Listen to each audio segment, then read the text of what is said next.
The morning air was sharp, still, and alive with the scent of pine and distant rain. I stood on the porch of my mountain cabin, coffee cooling in my hand, when the sound of footsteps crunched up the gravel path. At first, I thought it was a hiker lost on the trail, but the posture, the stiff, marching kind, told a different story. She moved with the authority of someone who thought the world bent to her will. Her name was Marlene. I didn't know it then, but I could feel the storm she carried before she even spoke. She jabbed her finger toward me, her voice slicing to the quiet like a blade. Security? Yes. There's a stranger on the grounds. She was talking into her smartwatch, not even looking at me. Send someone now, she added sharply. I said nothing, just took a slow sip of coffee and watched her the way you watch a wild animal, curious but cautious. This area is private property, she declared, clipboard clutched like a weapon. You need to pack up and leave immediately. The wind stirred the trees. A crow cawed somewhere above. Her tone wasn't a request. It was a command, one she was too used to giving. I let a small smile slip. Private land, huh? Yes, she barked, stepping closer. This ridge belongs to the Ridgeview Homeowners Association, and you are trespassing. Her voice carried across the valley. Curtains fluttered in nearby cabins as faces appeared behind glass. Neighbors, curious, whispering, watching. The kind of people who thrived on small-town drama, eager to see who'd win the shouting match. You're refusing to leave? She pressed, already raising her wrist again. Security, I repeat, he's still here. Send someone immediately. The air was tense, heavy with the promise of confrontation. But I didn't move. I didn't have to. She didn't know what I knew. The truth sat quietly inside the leather satchel by my feet, wrapped in manila folders and official seals. I looked her dead in the eye. You sure you want to do that? Her nostrils flared. I don't take orders from trespassers. Within minutes, the sound of engines broke the stillness. 2 ranger trucks rolled up the dirt path, amber lights spinning slow and serious. The tires crushed gravel, echoing between the trees. She waved her arms frantically at them. That's him. That's the man. Get him off the property. The rangers stepped out, calm and cautious. One was older, face worn by years of mountain sun. The other was younger, his uniform still stiff, his eyes scanning everything. Ma'am, the senior ranger said, do you have any proof of ownership of this land? She thrust her clipboard at him like it was a badge. Of course I do. The association owns the ridge. He's violating multiple clauses by even being here. The ranger flipped through the papers. Handwritten rules, faded signatures, pages of HOA jargon that didn't amount to much. He looked unimpressed. These look like association notes. Do you have anything from the county? Her jaw tightened. This is county approved. We've run this ridge for over 10 years. The younger ranger's gaze shifted toward me. Sir, can you explain your connection to this property? Before I could answer, she snapped. He has none. Arrest him for trespassing. The older ranger lifted a hand to calm her. Ma'am, please. Then he looked back at me. Sir, I kept my voice even. You might want to take a look at something. I reached down, opened my satchel, and pulled out a thick envelope. Official seals. County markings. Real authority. I handed it over without a word. The ranger flipped through the documents, eyes narrowing. A long silence followed. The kind of silence that changes everything. Ma'am, he said slowly, according to these records, this property, and a good portion of the surrounding ridge, belongs to him. Marlene's mouth opened, but no sound came out. That's impossible, she finally whispered. I think you'll find, I said quietly. You've been shouting at the wrong person. The neighbors were whispering now. Voices carried on the wind. Faces pressed the windows. Cameras lifted. Every breath of this moment would spread like wildfire through the ridge. The younger ranger examined another page. These are verified signatures from the county clerk's office. This is an authentic deed. The older one frowned, looking up at Marlene. Ma'am, if this is accurate, you and your association have been enforcing rules on land that doesn't belong to you. A murmur rippled through the small crowd. that had gathered near the dirt road. Marlene stepped back, shaking her head. No, this can't be right. Our council has jurisdiction. We manage everything here. These papers mean nothing. Council bylaws, the ranger said, don't overrule county titles. She stared at him, trembling with anger, her voice cracking under pressure. You don't understand.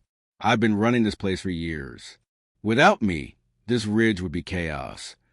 That may be, I said evenly, but chaos built on lies doesn't last long.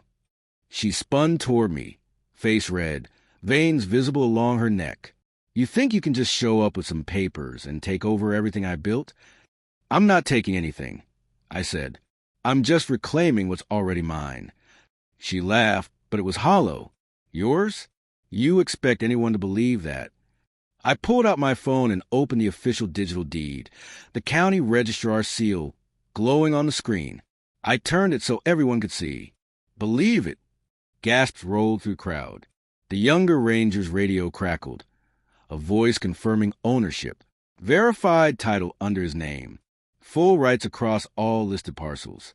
Copy that. Marlene stumbled back a step. No, that's not possible. You're lying. Her voice trembled, desperation replacing arrogance.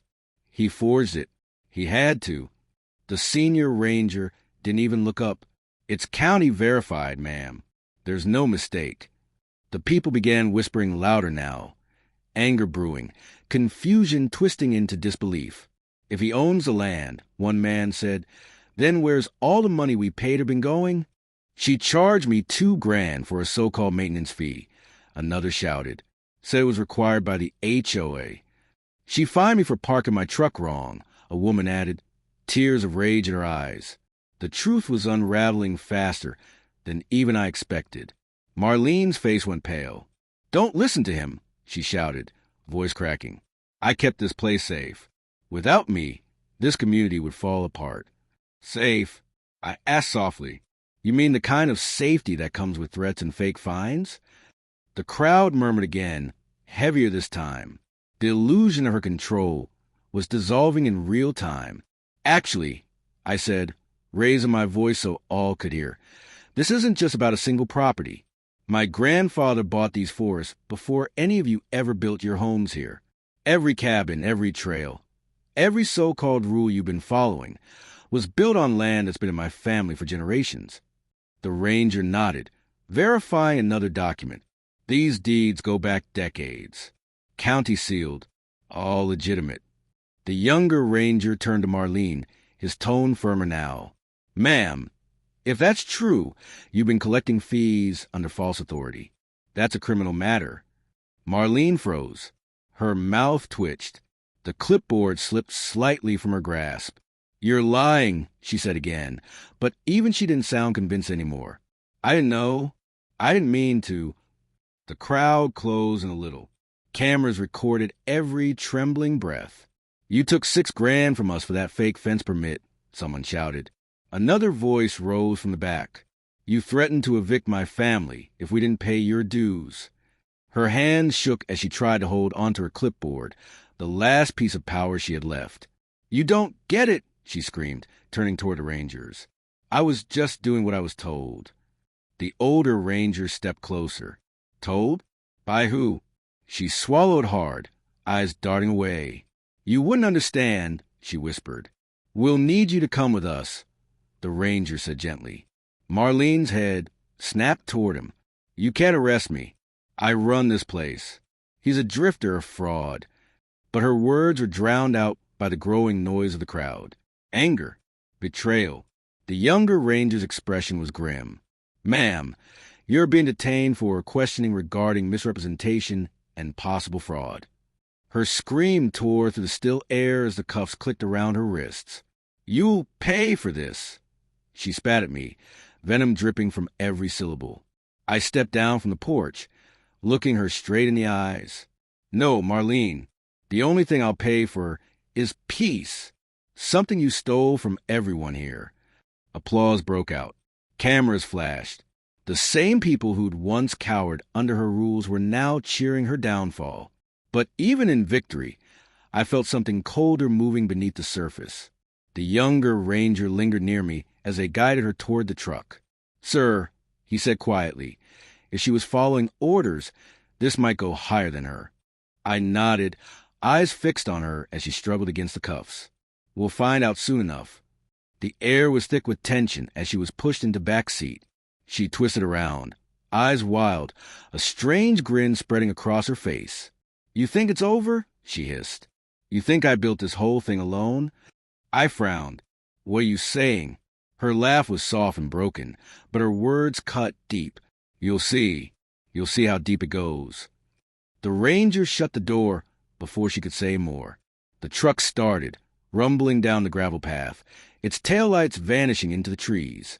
Silence followed. Heavy, uneasy, the kind that leaves you wondering what truth still hides beneath the ashes. People turned toward me, their expressions shifting between guilt, gratitude, and fear. Some avoided my gaze entirely. Others stepped forward, hesitant. One older man spoke first. If she wasn't acting alone, who else was part of it? Another added, "We've been paying dues for years. Every one of us. Where did all that money go?" I didn't have answers, only instincts. And those instincts told me that this ridge still had secrets. I looked out across the land, my land, the pines whispering in the mountain wind. The same trees my grandfather planted. The same trails I used to walk as a boy. And now, all of it had been used by strangers pretending to be in charge. I turned to the rangers. "You'll get a copy of all the documents by morning. But I'm not stopping here." The younger ranger nodded slowly. "You plan on investigating yourself?" I gave him a half-smile. "I plan on finding out who's been stealing from my family and this community. If Marlene was a pawn, I want to meet her players." The sun began to set behind the ridge, painting everything gold. Shadows stretched long across the cabins. And for the first time, the neighbors didn't look like followers. They looked like people waking up from a long dream. As the last ranger truck disappeared down the dirt road, a man from the crowd called out, "So what happens now?" I looked over the valley, the wind cold against my face. "Now," I said, "now we rebuild. And we dig until every name behind us is out in the open." The murmurs died down. People nodded slowly. Hope flickered where fear used to live. That night, the mountain was quiet again. Only the sound of the trees moving with the wind and the crackle of my cabin's fire. I sat on the porch with the deed resting on the table beside me, the proof of everything I had fought for glowing faintly under the lantern light. But her words still echoed in my mind. "You think I built this alone?" Somewhere out there, more names waited, more faces hiding behind paperwork and fake authority. And I wasn't done, because no one cheats a man on his own soil. Not anymore.